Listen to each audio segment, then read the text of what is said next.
You ready? Come on now.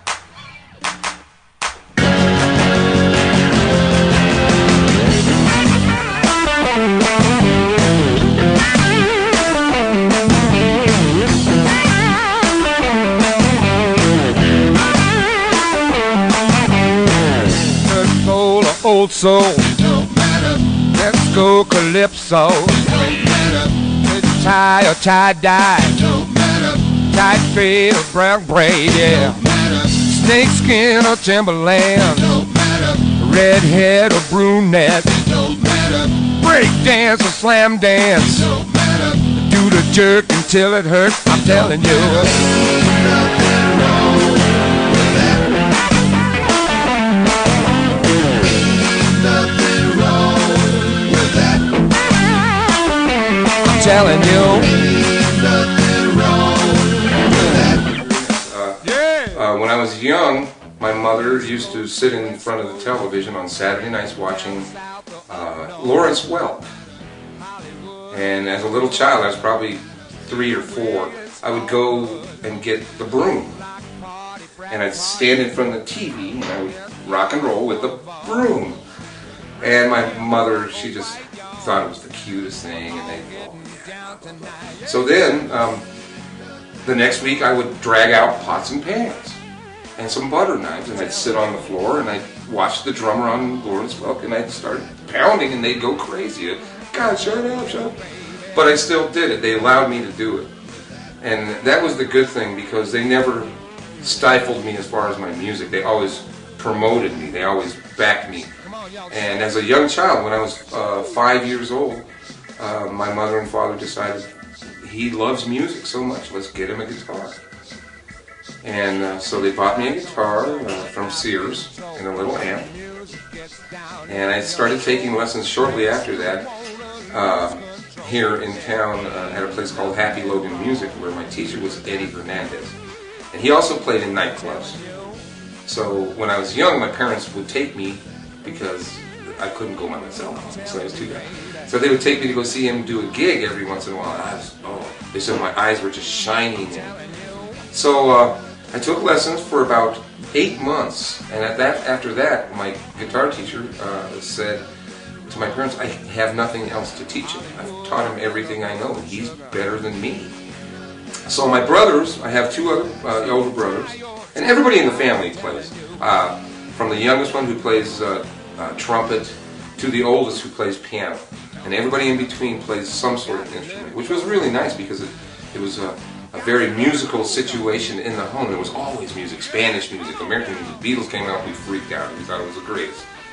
So they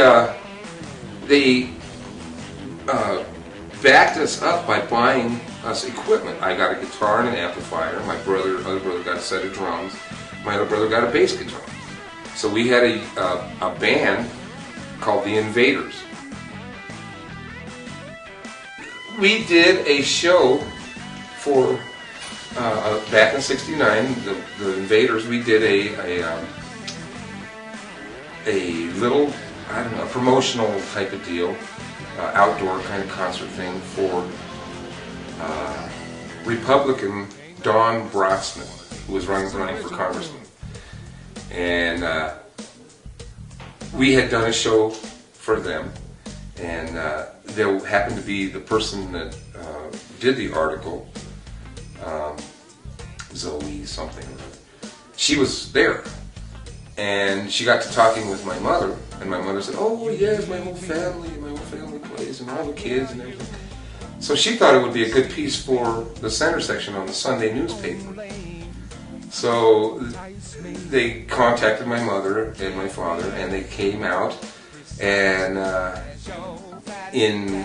within probably an hour or so, they came out and they asked all the questions. They took all the photos, and it was a big deal. Boy, it came out about 2 weeks later. All my friends saw it in the newspaper, and it's, "Oh, I saw you in the newspaper. It's great. You guys, oh, it's great. I didn't know your family played." So they just thought it would be an interesting piece, just an interesting piece to put in the paper. You keep me hanging on. You keep me hanging on. Keep me hanging on. You keep me hanging on.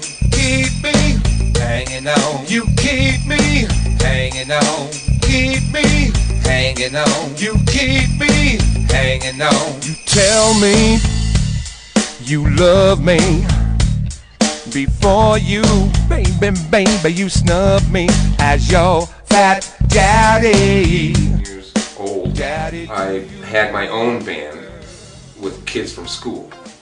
In the end, I ended up, before the Second Life thing started, I was with Hazel Miller Band for probably 10 years.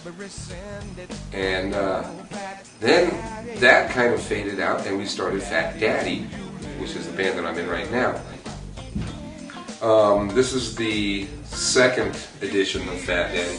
We had a singer by the name of Winston Ford, a wonderful, wonderful personality here in town. He was known by a lot of people. He did, he sang a song in a movie called DC Cab, and that went national, and he did a lot of things with Earth, Wind & Fire singer and stuff around town. Anyway, we were playing at the Little Bear in Evergreen about 3 years ago, 4 years ago, and he was in a fatal car crash on the way home. So we lost him. He had been in the band for probably 2 years or so. And it was a shame that we lost him because he was a great personality and great friend. But this was the one photo that I took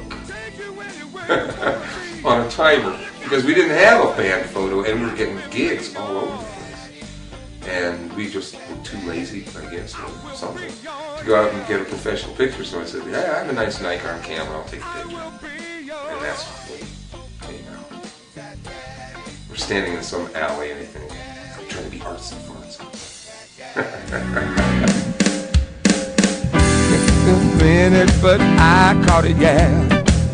Ooh, now I'm in love in a deeper way. Tell me. The creation of Ganjo and Second Life allows me to do many, many things. First thing is playing the music that I want to play as opposed to what we do in real life, because the band Fat Daddy, we play music for the audience. We gear for the audience. In Second Life, Ganjo gets to play whatever the hell he wants to play. You know, and that's good for me because it's an outlet that I don't get in real life, as far as playing in real life. So now I get the chance to play some blues or some 80s rock that I really like, or some jazz or originals that I write. It gives me that chance because I don't have to worry about whether or not they're going to be dancing and paying the bar, buying drinks, and you know, it's not a monetary, it's not an economic thing at that point. It's a personal musical thing. And so I get to play the music that I want to do.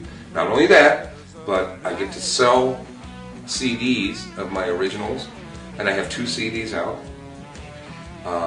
I get to sell them worldwide. I can't just go, hey, take my CDs and sell them worldwide. It just doesn't work like that in the business. So it does give me that chance. I can direct people to my website, and they can listen to the clips. They can buy it if they want. They can not buy it if they want. So that's another thing that it affords me. It also affords me the chance to be a little nuts, because on stage in real life I'm filling a role.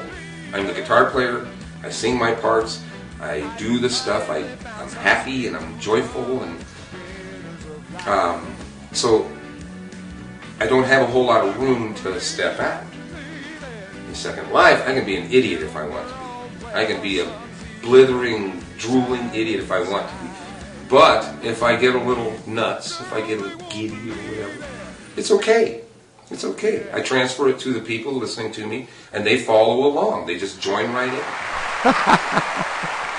All right. Well, Flameheart she's going to get brave.